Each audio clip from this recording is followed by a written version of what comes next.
If you are a parent and anxiety is part of your life, if you are like, I don't know if I could raise my children peacefully, or if anxiety is just part of it and I just need to suck it up. If that is you, I want to tell you that there is hope. There are 6 daily choices that, by the way, Dr. Deloni, he wrote an amazing book, Building a Non-Anxious Life. He talks about these 6 daily choices that could help us build a non-anxious life. And for sure, it will help you build or create a non-anxious parenting life with your kids. Today, we're going to talk about one of those 6 daily choices and how it could help you so much not be so anxious all the time parenting your kids, turning down the alarms of anxiety so you can enjoy them and you can cherish this time as a good time. As a good time. You don't have to end your children's childhood in frustration and overwhelm and anxiety. And I say from experience, and even if you have a neurodivergent brain or if you have other needs, it is possible because I have a lot of those needs as well. So once you're done with this podcast episode, you are going to know one daily choice that you can take today that is going to make your life so much easier with the kids. If you are new, welcome to another episode of the Parenting with Understanding podcast. This is your host, Marcela Collier. I'm a certified parenting coach and founder of HIC Parenting Education Agency. My team of coaches and I are on the mission of helping as many parents as we can break away from reactivity, bring peace to their parenting, and raise their children as secure parents with peace and accountability.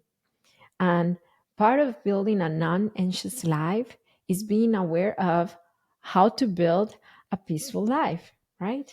Before we go there, if you haven't subscribed to our podcast, according to our statistics, half of you listen to the podcast and are not subscribed. If you've been listening for a while, consider subscribing. It's free. All you have to do is click the subscribe button, and that way, every week, the algorithm will let you know when we have a new podcast episode so you won't miss it. So, Dr. Deloni, let me open the book real quick because he talks about 6 daily choices that he found are the paramount or the key aspect of building a non-anxious life. So these choices are choosing connection, choosing freedom, choosing mindfulness, choosing health and healing, choosing belief, and choosing reality. And on this podcast episode, we are going to focus on choosing connection to build a non anxious life. I remember I helped a mom like a year ago. Yes. So I remember her telling me, I feel like if I'm alone in an island, in a desert island with my special needs child, nobody understands them. The school doesn't understand them. My family members don't understand them. And I just feel so anxious raising my child because nobody gets them. It's like as if I am the only one who gets my son. And it's just so exhausted because I feel like I'm fighting against everyone to make his needs known and met. Is that you? You have a special needs child and you feel alone in an island. Or the opposite. I think, was it like 6 months ago? About I worked with a parent who told me something similar, but the opposite. I feel alone, no one to turn to, and I have all these needs. I am neurodivergent myself. I have ADHD, and I just don't know how to handle parenting multiples, and taking care of a million things at the same time, and I have no one to turn to. How anxious that feels. You feeling you are in a desert island with your kids or nobody to turn to, loneliness could cause a lot of anxiety. Why? Because we are social creatures. We are. We are not meant to live by ourselves. We are not meant to raise our children by ourselves. So it doesn't matter how many tools in the toolbox you have, from the parenting books you've read, from the podcast episodes you've heard. If you are lonely, living life, raising your kids, raising your family, it's really hard for the anxiety alarm systems to not go off. It's very hard for you to live a peaceful life, a peaceful parenting experience if you are lonely by yourself, if you don't have anyone to turn to, if you don't feel seen, if you don't feel heard. Is that you? And then it takes to reactivity towards the kids, towards ourselves, and if we feel guilty, it's kind of like we are trying to move forward, but at the same time we're pedaling back. We are backtracking. A lot of these could be caused by loneliness. We live in a world that glorifies independence. If you are Latino, maybe you grew up with this. It is a very Latino thing from where I come from, Colombia, that there is this society expectation that mothers should have it figured it out. Mothers should know what to do with their kids. They should know how to raise their kids. If they ask for help, they are not good mothers.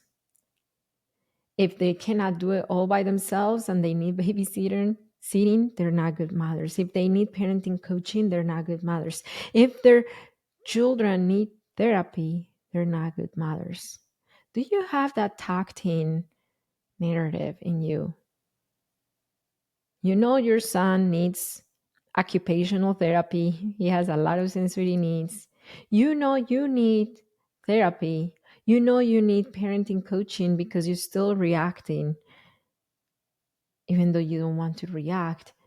You know that you need help and you still not access it because of these narratives of parents should know how to do it. Nobody should tell me how to parent my kid. I should know everything. And if our children need therapy or if we need parenting coaching, we feel like we're failing. That's a false narrative. That's a false narrative that comes from the pressure that us parents have from society's expectations. If we're talking about loneliness, many times we're talking about me. I'm preaching to myself because let's face it. I am diagnosed with ADHD and autism. I am an immigrant. All my family is in Colombia, and my husband doesn't have family around, just his sister, but his sister lives pretty far away from here. So it is hard to not feel lonely raising kids when you're autistic, ADHD, and you struggle to socialize in the first place and make friends because you have this challenge or this condition. At the same time, you don't have relatives that you can. I mean, I talk to my parents all the time and I talk to my cousins and my tia. But they're so far away. They cannot come and take over for an afternoon. You know what I mean? So it was getting very, very lonely when the twins were not school age and I was getting burnt out to the point that I remember one day that I felt enough was enough. I felt so burnt out that it was almost to me like if I dissociated. I was there, but I wasn't there. And I remember the twins crawling on me and trying to get my attention and touching my face, opening my eyes, moving my nose, and I was just there, but I wasn't there. And that's when I realized I'm living in anxiety because I feel lonely. I remember every single day when my husband needed to head out for work, I felt my heart was racing. I felt it in my body, like my muscles tensed up the moment that he said goodbye, the moment that he said goodbye, the moment that he crossed that door and got in the car. I remember feeling, in a way, abandoned with my kids to my own. It felt in my nervous system and my body as it felt really tense. My shoulders tensed up. It was hard for me to not feel that anxiety when my husband left home. And I remember him closing the door and me looking at my twins with this overwhelmed feeling and anxiety and thinking, what am I going to do? I feel so unsupported and lonely. And it wasn't because my husband didn't support me, he needed to work. It was because I didn't have a, a network of friends, of relationships, of people that I could turn into if if the house catch on fire and I needed to live with my twins. You know what I mean? That kind of thing. If you have no one to turn into, loneliness will fire up that anxiety alarm. So I remember that day reflecting on it and thinking, I have to get out of my comfort zone. And how Dr. Deloni says, I have to choose connection. So connection just doesn't happen in this modern world. Like back in the day, in the Leo village day, that everybody was with everybody, the doors were open for everybody. You were parenting with all the, the mothers were parenting together in their little village. That doesn't happen nowadays. We have to choose connection. And choosing connection means getting out of our comfort zone and making an effort to connect. But this was the thing. I didn't have friends. I mean, I did have a few friends, but they were working parents. So I didn't have mom friends. I didn't have relatives. My husband was at work. I'm so ADHD and autistic. Like it's hard for me to make friends in the first place. But I knew I needed connection. So I started taking the twins to this baby class. It was every Thursday, and then the same moms would show up every single week. And I remember that particular week, I decided to say hi to one mom. I decided to say hi. I decided to connect. I decided to open up. And it felt scary. It felt like I just wanted to shell back in and focus on my twins in the baby class and not open up. But I did it anyway. And then that mom introduced me to another mom, and that other mom introduced me to another mom. And the least I knew it, we were a group of about 5 or 6 moms. And then we started building this relationship where I did not feel anymore that I had to make a lot of effort because it was like 5 or 6 moms. So many times I was just let them talk, the ones who were more extrovert, and I was just there, nodding and saying one thing or two, but feeling connected to them. And then they decided to start play dates every Friday. And every single Friday we met, we rotated houses. But the important thing was this: we started supporting one another. When some of them had babies, I remember taking chicken casseroles to their house, dropping off cookies, dropping off pizzas. One of them was a military mom, and she was parenting solo. Most of the time she had to work.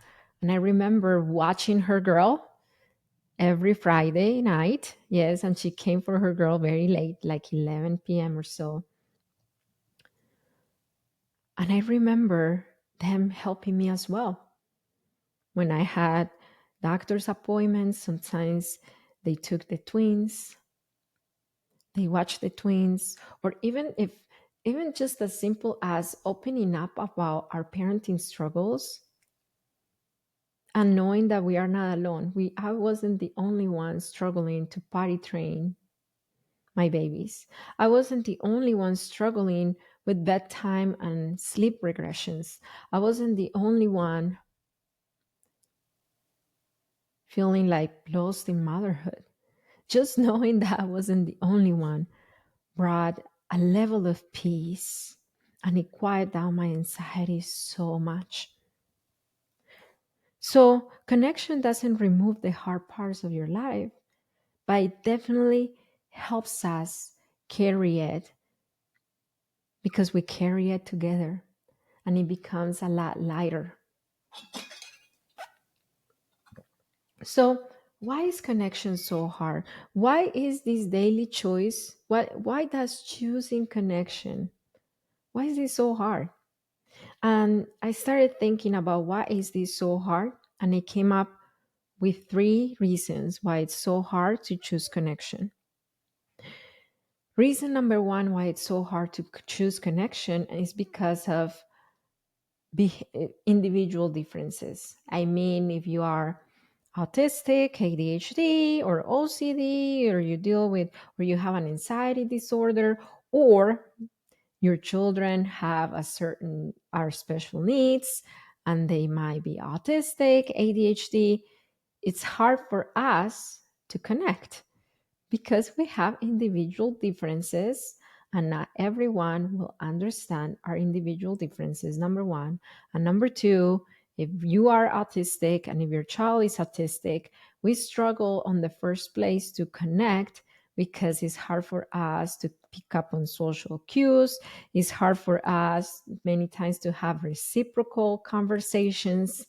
Many times the many autistic people are info dumpers. We just talk and talk and talk, or we don't talk at all because we don't know when to enter the conversations. So for me, that was a challenge because I deal with all that. I either talk and talk, or I stay quiet because I don't know when to enter the conversation. And my son is autistic, so he doesn't socialize with their kids the same way. So that's a challenge on and of itself. But this is the thing. Many times, and this I say from experience, we see this as a challenge and we stay quiet. And when we don't stay quiet, that's when we get the misunderstanding from other people. But if we are upfront, I mean, using wisdom, not everybody is ready to know we're autistic. But if we are upfront and we explain to people how we communicate, how we relate, if you text me, I might not text you back in 2 days. It's not you, it's me. Like if we train people on how we socialize, people are not many. I'm saying not all, but I noticed, at least in my life, that many people are understanding. If they have an understanding, they will understand. And if they have an understanding and they don't understand, that's a really great sign that they are not good fit to be friends. Because the foundation of friendship is acceptance. So connection is hard because of individual differences. That mom who told me, I feel like I'm alone in a desert island with my autistic son. Nobody understands him. I wonder if she was in the wrong crowd or she didn't ex- eh, educate her crowd on her son's individual differences and just expected them to understand. So if it is the first one, then the answer is look for another crowd. And she did, and she found her crowd in HIC parenting. And if it is the second one, many people won't understand our children until we explain our children's needs to others. So that's the first challenge of connection that I see. There is a second challenge, and it's when we have relationship wounds. When we have relationship wounds, because she did me wrong, then all women cannot be my friends, if that makes sense. So that's a relationship wound. Because if I was in a group of friends and they were gossiping about me and they were making up stories and they antagonized me and they lied to me and they did this to me, then I'm giving up on building new relationships based on what I lived. Do you have a relationship wound? If you feel lonely, possibly you close yourself up because of that relationship wound. So we fear intimacy. We fear opening up to people because we have this wound of abandonment. We thought we were held. We thought we belonged. And then that didn't happen and we felt dropped. We felt abandoned. And then we are carrying this wound of abandonment in our lives and building up walls and not connecting to others because of fear of being dropped again. And if we do have this wound for abandonment, it may look like this: I will break up with you before you break up with me. This is getting this connection that I have with you. It was good until it became too intimate. So I'm start retrieving myself because I'm breaking up with you before you break up with me. I'm not going to open up because in the past, my vulnerability was used to my disadvantage, was antagonized. So I'm not going to do it right now. Just imagine how life feels when we are dictating the fate of future and new relationships based on what we lived with other people. This morning, I was listening to an interview. I don't know if you've heard of this. It's not a boy band, but it is a man group. They're called Il Divo. Have you ever heard them? I mean, they have amazing voices. Every time I hear them, I get goosebumps. I hope I get to a concert one day. And then they've been around for a long time. They've been around for years and years, and they're still giving concerts and helping and blessing people with their voices and entertaining people, and amazing group. And then I heard an interview today that the interviewer asked them, what is the best part of these concerts? What is the best part of performing? And they thought for a while, and then one of them said, the best part of singing for others and doing concerts is not what we do, is the audience, is the public. And the reason why it is the public is because they're so different. Every single day that we get on stage, we get a different crowd with a different energy, with a different vibe, with a different feedback. We are singing the same songs, but we are in a different concert every single day. And that energizes so much. That energizes us so much because we get so much from our audience, from our public. Imagine if they would dictate what's going to happen in today's concert based on what happened on yesterday's concert. Imagine, I'm sure with all the years that they've been singing, they had crowds that are difficult. They've had crowds that were not as welcoming. They had crowds who it was hard to get the, I mean, I don't know if they ever had a hard time getting claps, but I'm sure they had harder crowds.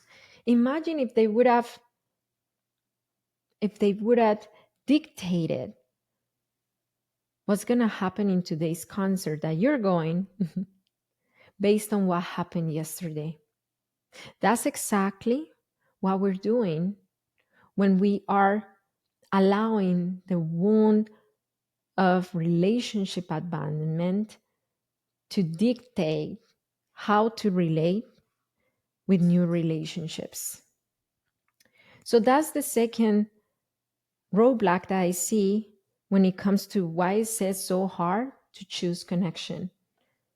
When we have relationship trauma and we allow that relationship trauma to dictate the next connection, the next relationship.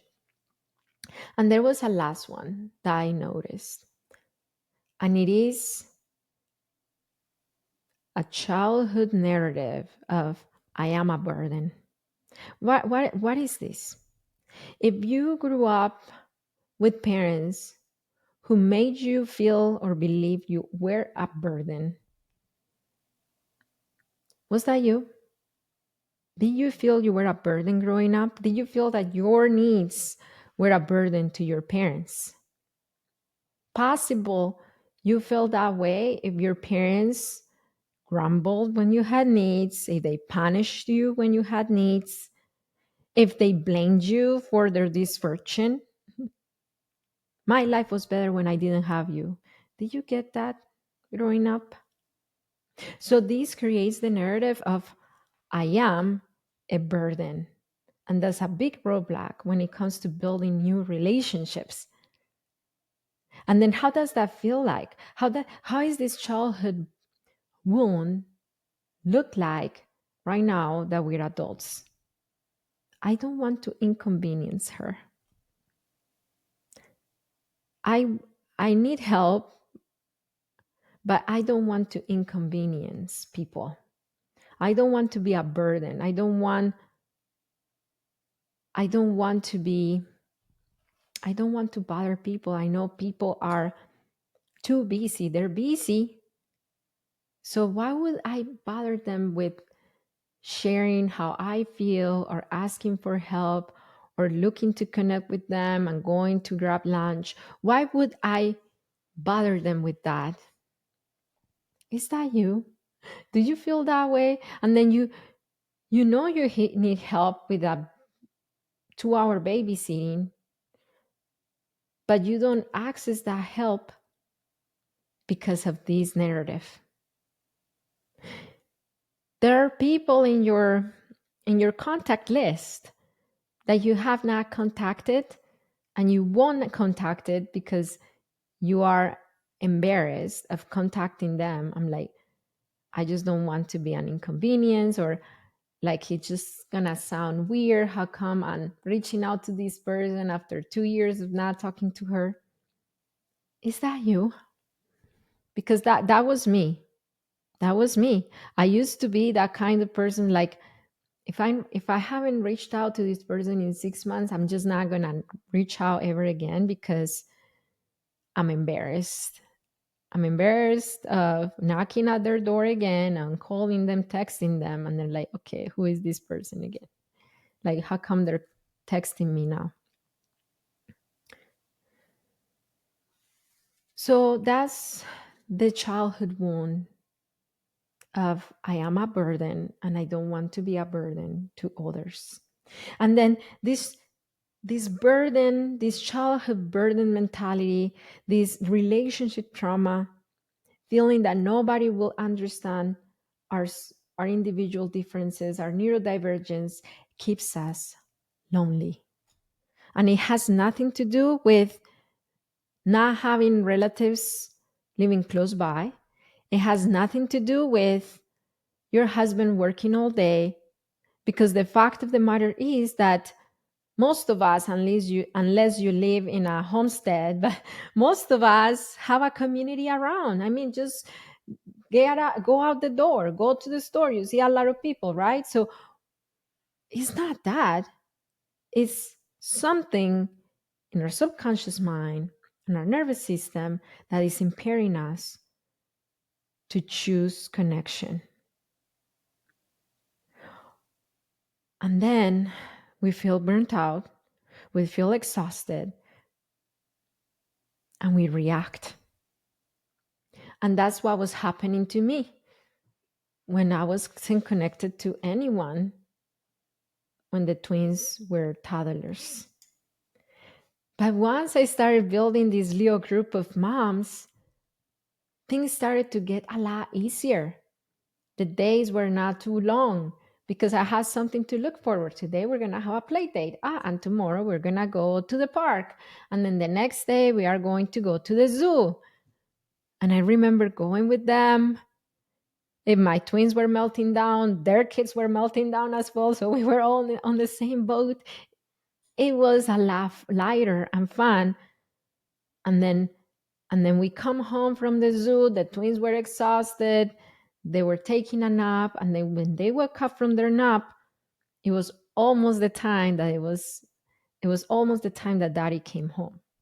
And the days went by fast because I was connected. And other times, I didn't have anything else to do at all. So I just called one of those six ladies and they came over to my house just to hang out, and it was just so much easier. I remember cooking while my friend was in the living room entertaining her daughter and the twins. And it was just so much easier. From a person who is autistic, ADHD, and her son is autistic. It is possible. Loneliness creates parental reactivity. It does. It creates parental reactivity. In HIC parenting, we have a wonderful community of parents who come and help each other every single day with encouragement. Just the fact that they listen to each other and they know that they're not alone, it helps. And you're like, Marcela, where do I start? Because I want to be a secure parent. I don't like this reactivity. I have an invitation for you. I know that this is not community, but it's the start of something, of you reaching out for help and getting help. I created a free class that you can access right now. It's on my website, hicparenting.com. Yes, HIC parenting.com. Or you can DM me the words peace25. Our DM on Instagram is at High Impact Club or HIC Parenting. And I'm going to share with you the link to an on demand class that I recorded where I share the 4 pillars that helped 14,151 parents stop reactivity and parent their children with peace. And these pillars are related to the emotional regulation and to healthy communication. That's a really great way to start getting the help that you need and start building the community and support system with us in HIC parenting. So our nervous system needs other people. Connection is a choice. It doesn't come just because. Connection is not going to fall on your lap. You need to look for it and choose it. Connection is a practice. Make it a daily practice. It could be reaching out to someone. Marcela, I don't have time. Would you have time right now, or when you're done listening to this podcast episode, would you have time to text someone an encouraging word? It will take literally less than 30 seconds. Connection as a practice looks like being present with people. And I'm not saying like all the time saying yes to everything and becoming a people pleaser, but being aware of what's important to them. Connection as a practice looks like letting others help you. I remember one of my friends, she was moving out. She was moving out. She was already moving in. She had a lot of things, like the things were in the house, but they were not arranged and nothing was decorated, nothing. Okay. So I noticed that she was in that chaos. And I called her and I said, I'm gonna go help you. And she said, no, no, no, no, you have kids, you're busy. You know that I don't want to be an inconvenience narrative. If people say I'm going to help you, is because they know they can help you. And then I went and I helped her. And it was so much fun. I helped her decorate. I helped her decide where she was going to put her flower pots and her frames. I remember I arranged the bathroom to my liking, and then I went back to her house and it was that different way. But it was just so much fun. And I remember thinking, I am helping her, but she is helping me because I'm getting a break from being a mom. I'm doing something else. I'm out of the house. I'm in the house all day, all the time with the kids. And I'm connecting with her. I'm not talking to two 5 year olds. I'm talking to an adult who is not my husband. That's awesome. So when we allow others to help us, in a way, we are helping them because it meets their need for connection as well. Choosing connection with our kids. Let's talk about that because many times we are focused on transactional parenting. What is transactional parenting?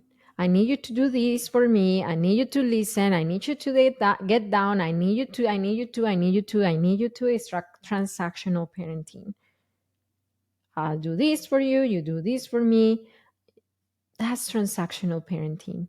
It's based on what we need from others or what we need from our kids to what we need our kids to do, and not so much connecting with them. So choosing connection with our kids looks like they're melting down, and instead of us thinking, how do I stop this? We think, how can I connect with them? Choosing connection means letting go of control. And that could start with our language. There is connection language and there is disconnection language. Connection language during a meltdown may sound like, I see you, you are safe with me, we'll get through this together. Disconnection language in a meltdown may sound like, I need you to calm down right now. Stop crying. I need you to get it together. You know, the transactional side, the transactional parenting. What could happen? Let's just think about this. What could happen if we choose connection over transaction with our kids, over control? How can that serve us? Lastly, I want to tell you this. If you've been holding on to loneliness, because loneliness, it's a box, it's a comfort zone box. If I don't reach out to you, you're not gonna hurt me. If I don't ask for help, then I'm not gonna look as an inconvenience. If so, loneliness is a little box that keeps us in our comfort zone, but at the same time, it's hurting us. So I have a question for you. What is the cost? What is the cost? What is costing you right now not to choose connection? What is costing you? If it's costing you more than accessing connection, if the cost of loneliness is more than risking being hurt by others, I encourage you to choose connection. I have some reflection questions for you. Who knows you? Really, like, who knows you? Who knows you? If you were to name one person, if you were to give me a number, how many people know you who is not your husband or wife? Who knows you? Number two, who could you call in the middle of the night if you're who is not your husband or wife? Besides them, who could you call in the middle of the night? Listen to this without feeling guilty about it, without feeling like you're an inconvenience. If the answers were not that encouraging, I have a challenge. The challenge is to choose connection. Choosing connection may mean getting out of your comfort zone and seeing how you can join that mom group. Getting out of that comfort zone and going through your phone list and seeing who you can reach out to that you have not reached out in a while. Losing connection means being of help to others. Choosing connection may mean sending someone a friendly text or doing something for someone or allowing someone to do something for you. I encourage you to make that daily choice or weekly choice. Like if you never make that choice, instead of doing it daily, commit to do it weekly. One time a week. I'm going to reach out to someone. I'm going to do something for someone, or I'm going to allow someone to reach me. So let's go back to the title of this class, which is how to bring peace to our parenting through the daily choice of connection. Loneliness is an epidemic, and the more connected we are in social media, the more lonely we feel, because social media is not connection, it's just an avenue of communication. Connection is feeling seen, heard, valued, belonging. That's connection. In order for us to build a non-anxious life with our kids, it's important to keep connection.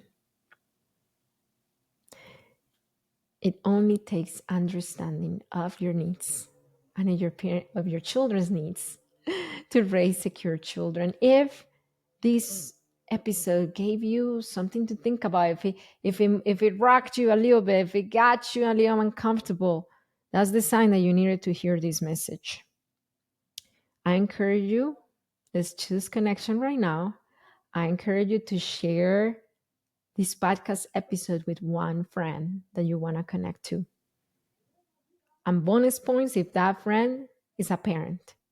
Share this podcast episode with that one friend, with that one parent you want to reconnect to, and let them know, hey, what about we choose connection? Or whatever thing you want to tell them. Thank you so much for listening, and I will see you next time. Bye.